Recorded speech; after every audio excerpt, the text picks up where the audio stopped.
Salut tout le monde, bienvenue dans cette nouvelle vidéo colis d'abonnés numéro 4, non 5, 6, 5. Bah bref, vous avez qu'à regarder le titre de la vidéo. Putain, je sais même plus à quel colis d'abonnés on est rendu.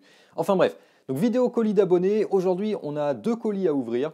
Un petit colis qui est celui-là et un autre plus gros qu'on ira voir un peu après. Deux colis qui devraient être assez intéressants puisqu'on devrait avoir du matériel assez intéressant, à commencer par ce qui se trouve là-dedans, parce que je sais ce qui se trouve là-dedans, et bah, sans perdre plus de temps, on va directement aller voir. Ah ah! Regardez-moi un peu ça, nous avons une carte mère ASRock Z390 Phantom Gaming 6. Une carte mère qui m'a été envoyée par Alain, je pense que je peux dire son prénom, c'est probablement le truc le plus récent qu'on m'a jamais envoyé. C'est une carte mère qui n'a également pas servi beaucoup.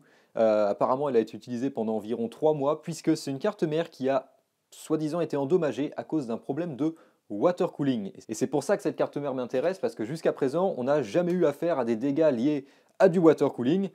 Donc on va voir ce qu'il en est sur cette carte mère.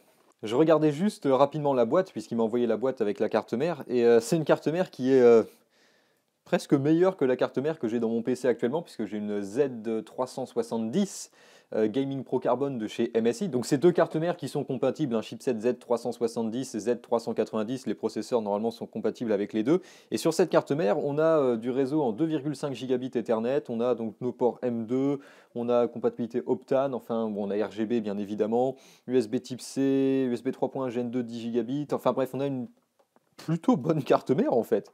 On a le CD des drivers, un guide, on a le mode d'emploi et on a la carte mère en elle-même. On voit déjà un peu les dégâts ici sur la carte mère. Donc l'histoire, ce qu'il m'a raconté en tout cas, c'est que c'est une carte mère qu'il a installée dans un PC avec une config assez sympa et il a installé ça dans un Thermaltake Core P3 je crois, donc un boîtier donc on appelle le boîtier Open Frame et il a monté du water cooling qui est je crois du water cooling custom et apparemment il y a une des vis du radiateur qui était un tout petit peu trop longue et qui est venue percer le radiateur, ce qui a créé une petite fuite qui a coulé sur la carte mère.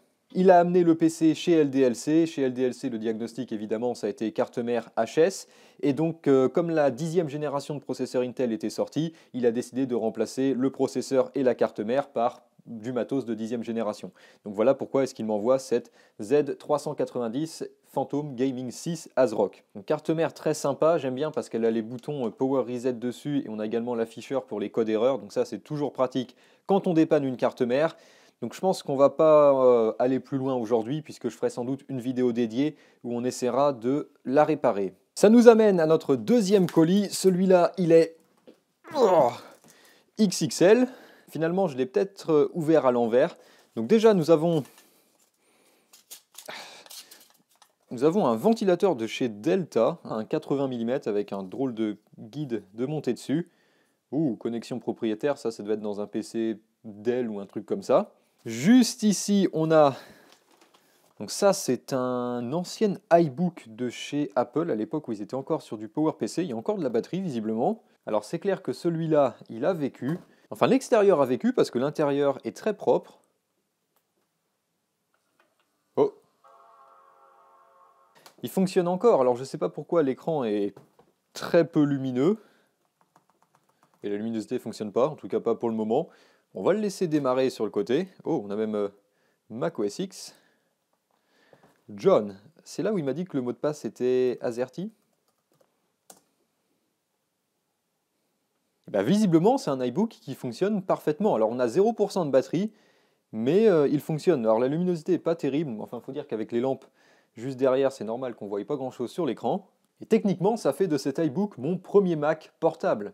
Alors qu'est-ce qu'on a encore? On a une carte mère, on dirait, on va la laisser un peu de côté. On a... Oh oh! On a un bloc d'alimentation de chez Dell. Alors visiblement, il a dû démonter quelques PC de chez Dell, puisque ça confirme ce que je pensais avec le ventilateur. Donc un de ces petits blocs, petit format.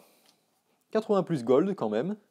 Puissance 250 watts. Bon, ça peut être utile, une petite alimentation comme ça, sachant qu'on en a apparemment une deuxième identique juste ici. On a également le chargeur qui va avec l'iBook.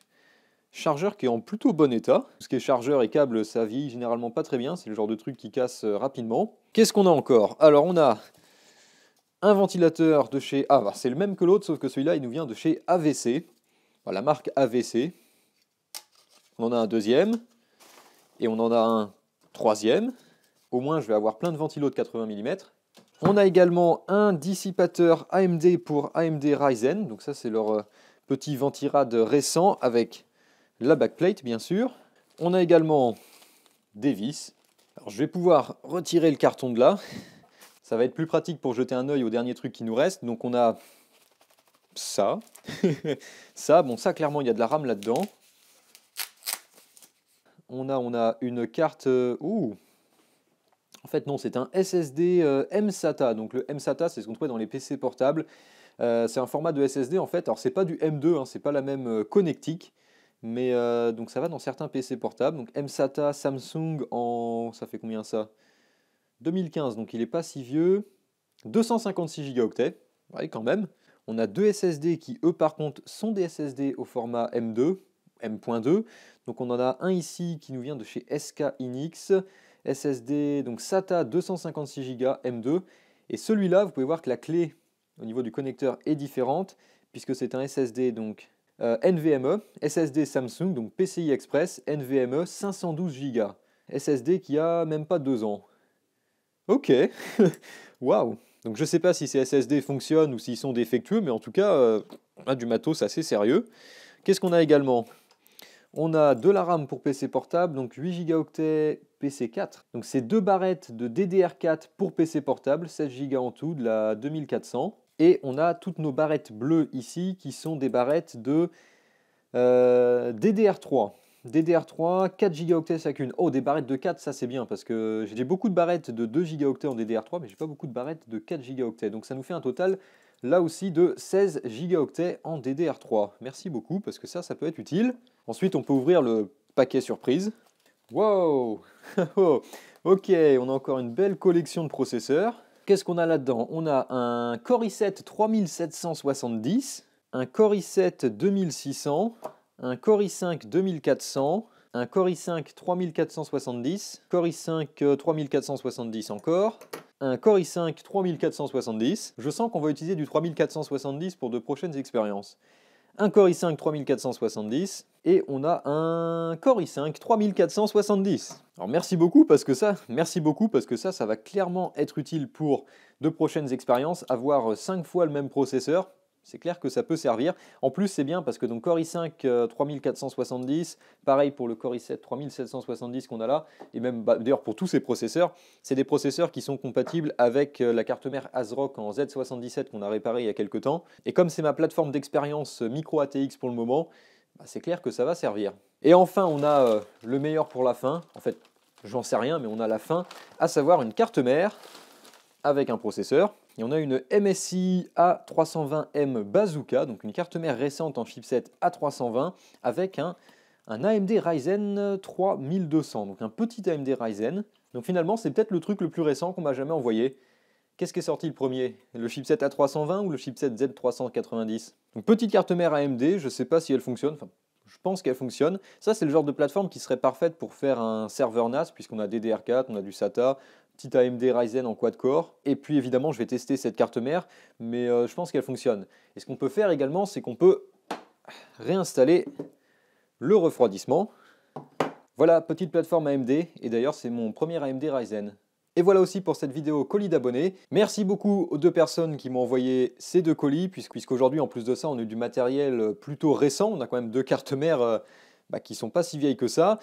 On a évidemment un iBook G4 qui est évidemment bien plus ancien que le reste du matériel présent ici. L'iBook étant en bon état, je ne vais pas vraiment avoir besoin de faire quoi que ce soit dessus, à part charger la batterie et puis bien le nettoyer à l'extérieur. Par contre, je vais évidemment faire une vidéo réparation sur cette carte mère ASRock, puisque, encore une fois, c'est la première fois qu'on a affaire à une carte mère qui a été endommagée à cause d'un problème de water cooling. En plus de ça, c'est quand même une très belle carte mère, donc on va essayer de la réparer prochainement. Mais en attendant, c'est tout pour aujourd'hui. Merci encore pour les colis, et moi je vous dis salut à tous, et à la prochaine!